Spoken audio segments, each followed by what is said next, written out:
आज हम आधुनिक हिंदी साहित्य का इतिहास में छायावाद के बचे हुए हिस्से पर प्रकाश डालेंगे, जिसमें है संस्मरण और रेखाचित्र। इस युग में आचार्य रामदेव ने, स्वामी श्रद्धानंद, अमृतलाल चक्रवर्ती ने, बाल मुकुंद गुप्त, बनारसी दास चतुर्वेदी ने, श्रीधर पाठक पर संस्मरण लिखे। इलाज चंद्र जोशी, मेरे प्राथमिक जीवन की स्मृतियाँ, वृंदावन लाल वर्मा, कुछ संस्मरण उल्लेखनीय हैं। संस्मरणात्मक रेखाचित्रों की श्रृंखला में श्री राम शर्मा कृत बोलती प्रतिभा 1937, महादेवी जी की रामा 1930, बिंदा 1934, सबिया 1935, बिट्टू 1935, गीसा 1936 आदि प्रमुख हैं। बनारसी दास चतुर्वेदी जी ने संतों, समाज सेवियों, देश सेवकों और साहित्यकारों से संबंधित संस्मरणात्मक रेखाचित्र लिखे। महत्वपूर्ण प्रश्न: छायावाद युग की काव्यगत विशेषता बताते हुए प्रमुख 4 कवियों का परिचय दीजिए। छायावाद के आधार स्तंभ कौन है? परिचय दीजिए। छायावाद युग के गद्य साहित्य की समीक्षा कीजिए। एकांकी साहित्य का विकास क्रम समझाइए। समालोचना के विकास पर प्रकाश डालिए। छायावाद युग में लिखे गए कहानी और उपन्यास साहित्य को किस युग के नाम से जाना जाता है?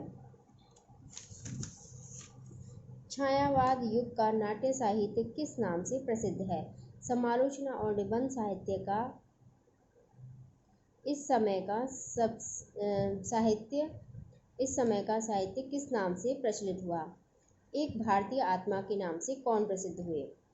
अब छायावाद उत्तर काल पर चर्चा करते हैं, जो कि 1936 से लेकर के और अभी तक वर्तमान है। हालांकि इसमें कई भेद उपभेद और कई काल की दृष्टि से भी कई परिवर्तन है वो किए गए हैं, लेकिन अभी तक यही है। इस युग में विभिन्न प्रकार की जीवन दृष्टियाँ, काव्य की वस्तु और शिल्प संबंधी मान्यताएं उभरी हैं। व्यक्तिगत अनुभूति की गहनता, सामाजिक अनुभूति की स्फीति, रोमानी दृष्टि, बौद्धिक यथार्थवादी आदि दृष्टियाँ विकसित हुई। इस समय की प्रमुख काव्य धाराएं राष्ट्रीय सांस्कृतिक कविता, उत्तर छायावाद, वैयक्तिक गीति काव्य, प्रगतिवाद, प्रयोगवाद और नई कविता धारा प्रमुख है। अब सबसे पहले राष्ट्रीय सांस्कृतिक काव्यधारा पर चर्चा करेंगे। इसमें मैथिली शरण गुप्त, माखनलाल चतुर्वेदी, बालकृष्ण शर्मा नवीन, सियाराम शरण गुप्त, रामधारी सिंह दिनकर, इनका है हुंकार, कुरुक्षेत्र, द्वंद्वगीत, इतिहास के आंसू, रश्मि रथी, धूप और धुआं, दिल्ली इत्यादि। सोहनलाल द्विवेदी, हरवंश राय बच्चन का है सूत की माला, श्याम नारायण पांडे, गुरु भक्त सिंह भक्त, उदय शंकर भट्ट एवं केदारनाथ मिश्र प्रमुख कवि हैं। उत्तर छायावादी रचनाकार निराला, सुमित्रानंदन पंत, महादेवी वर्मा और जानकी वल्लभ शास्त्री हैं। व्यक्तिक प्रगीत रोमानी कविताएं हरवंश राय बच्चन द्वारा लिखी गई। रसवंती रामधारी सिंह दिनकर, नरेंद्र वर्मा, रामेश्वर शुक्ल अंचल, आरसी प्रसाद सिंह, शंभुनाथ सिंह, गोपाल सिंह नेपाली, केदारनाथ अग्रवाल, गिरजा कुमार माथुर, भारत भूषण अग्रवाल प्रमुख हैं। प्रगतिवाद: जो काव्य मार्क्सवादी दर्शन को सामाजिक चेतना और भावबोध को अपनाकर अपना लक्ष्य बनाकर चला, उसे प्रगतिवाद कहा गया। राजनीतिक दास्ता से पूंजीवादी और सामंतवादी शोषक शक्तियां लाभ उठा रही थीं, वहीं सामान्य जनता भयावह गरीबी, अशिक्षा, असुविधा और अपमान का अनुभव कर रही थी। 1935 के आसपास भारत में साम्यवादी आंदोलन उठने लगा।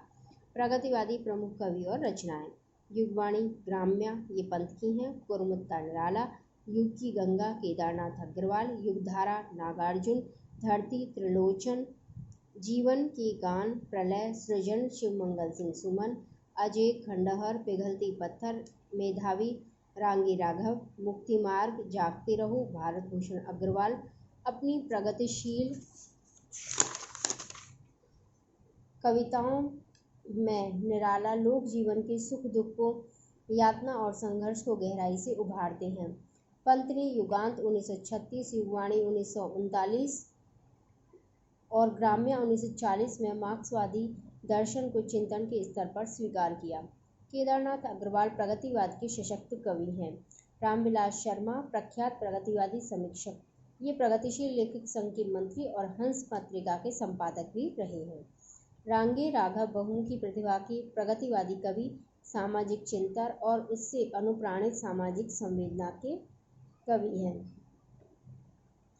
प्रयोगवाद और नई कविता। हिंदी काव्य में प्रयोगवाद का आरंभ सन 1943 में अग्गे द्वारा संपादित तार सप्तक के प्रकाशन से माना जाता है। जो कविताएं नए बोध, संवेदनाओं तथा शिल्पगत चमत्कारों के साथ सामने आई, उन कविताओं के लिए प्रयोगवाद शब्द रूढ़ हो गया। इस समय के कवियों का दृष्टिकोण और कथ्य भिन्न भिन्न है। इनकी कविताओं में रासोन्मुख मध्यवर्गीय समाज के जीवन का चित्रण है। प्रथम सप्तक 1943। इसके कवियों को याद रखने का एक सूत्र है अग्नि प्रभाराग। अ से सच्चिदानंद हीरानंद वात्स्यायन अग्गे, गी से गिरिजा कुमार माथुर, ने से नेमीचंद्र जैन, प्र से प्रभाकर माचवे, भा से भारत भूषण अग्रवाल, रा से रामविलास शर्मा और ग से गजानन माधव मुक्तिबोध। द्वितीय तार सप्तक 1951। इसका सूत्र हम कवियों को याद करने का ये रख सकते हैं नवधर शशह। न से नरेश मेहता, भ से भवानी प्रसाद मिश्र, ध से धर्मवीर भारती, र से रघुवीर सहाय, श से शमशेर बहादुर सिंह, श से शकुंतला माथुर और ह से हरिनारायण व्यास। तृतीय सप्तक 1959। इसका सूत्र है केस विप्र कुंभ की। के से केदारनाथ सिंह, स से सर्वेश्वर दयाल सक्सेना, वी से विजयदेव नारायण शाही, प्र से प्रयागराज त्रिपाठी, कुंभ से कुंवर नारायण, म से मदन वात्स्यायन और की से कीर्ति चौधरी। प्रयोगवाद की विशेषताएं। यथार्थवादी, ठोस बौद्धिकता, दमित यौन वासना को नग्न रूप में प्रस्तुत किया है। मध्यवर्गीय, व्यक्ति के जीवन की जड़ता का स्वीकार, कुंठा, अनास्था, पराजय का प्रकटीकरण, मानवीय संघर्ष के सत्य को प्रकट किया। नई कविता। सन 1943 से 1953 ईस्वी तक की कविताओं में जो नवीन प्रयोग हुए, नई कविता उन्हीं का परिणाम है। विशेषताएं।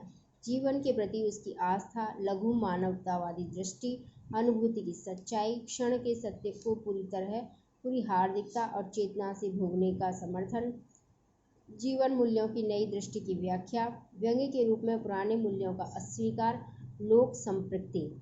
नई कविता में नवीनता, बौद्धिकता, अतिशय वैयक्तिकता, क्षणवादिता, भोग एवं वासना, यथार्थवादी, आधुनिक युगबोध, प्रणयानुभूति, लोक संस्कृति, नया शिल्प विधान आदि प्रमुखता से मिलते हैं।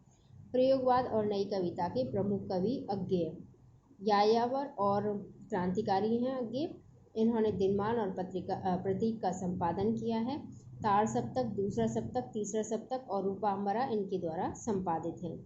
काव्य संकलन है इनके हरी घास पर क्षण भर, बावरा अहेरी, इंद्रधनुष, रौंदे हुए ये, अरि ओ करुणा प्रभा में, आंगन के पार द्वार, कितनी नावों में कितनी बार, असाध्य वीणा इत्यालम इत्यादि।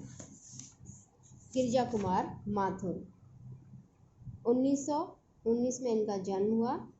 माथुर में प्रयोग और संवेदना का सुंदर सामंजस्य मिलता है। छंद, भाषा और विभिन्न विधान पर प्रयोग किए। तार सप्तक में इनकी व्यक्तिगत अनुभूतियाँ दिखाई देती हैं। नाश और निर्माण, धूप के दान, शिलापंख चमकीले में सामाजिक जीवन की अनुभूतियाँ और यथार्थ का चित्रण है। गजानन माधव मुक्तिबोध 1917 से 64। व्यापक अनुभव जगत, जीवन के विभिन्न दृष्टिकोण को लेकर चलने वाले कवि, लोक परिवेश से गहरी संपृक्ति तथा जनजीवन में विश्वास, चांद का मुंह टेढ़ा है, पूरी बुरी खाक धूल इत्यादि इनके प्रमुख काव्य संग्रह हैं। भवानी प्रसाद मिश्र 1914 से 1985। सहज संवेदना के कवि, कहीं बहुत सूक्ष्म और आत्मगत, कहीं प्रत्यक्ष संवेदना। गीत फरोश, सतपुड़ा के जंगल, अंधेरी कविताएं, बुनी हुई रस्सियाँ इत्यादि इनके प्रमुख कविता संग्रह हैं। शमशेर बहादुर सिंह, जन्म 1911, व्यक्तिवादी और रूमानी कवि। कुंठित प्रेम का स्वर इनकी कविताओं में मिलता है। काल तुझसे होड़ मेरी, बात बोलेगी हम नहीं, चुका भी नहीं हूँ मैं, इतने पास अपने इत्यादि इनकी काव्य संग्रह हैं। धर्मवीर भारती, जन्म 1926, धर्मयुग के संपादक। आदिम गंध की तड़प और लोक जीवन की रूमानी छवि की पकड़ इनकी गीतात्मक कविताओं में मिलती है। अंधा युग इनका प्रमुख गीत काव्य है। धन्यवाद।